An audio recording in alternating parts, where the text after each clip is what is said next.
I feel the house has this almost timeless quality. It's sort of captured an idea about architecture that doesn't have to rely on styles.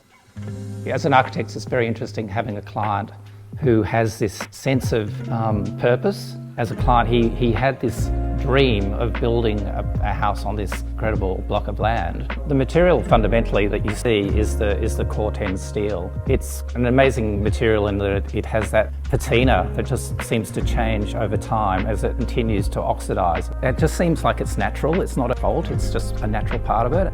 The house has this quite grand, spectacular entry, the big portico front door. You come in and the idea was, in terms of the layout of the house, was to have guest wing, so Eddie and Dot's daughters could come with their families and feel like they had their own special part of the house, and then Eddie and Dot had this side of the house. That programmatic requirement became very important in the design, in just simply creating the H shape that it is. It has this axial thing about walking through the entry and then seeing left and right down that central hallway, then coming into each of those separate wings. I guess the absolutes would be to capture the view. I mean, it's such a spectacular site, about 800 metres above sea level, and you just have these spectacular views looking out over a valley, looking to the horizon on one side. It was about the building having this viewpoints from different rooms, capturing different aspects of the view.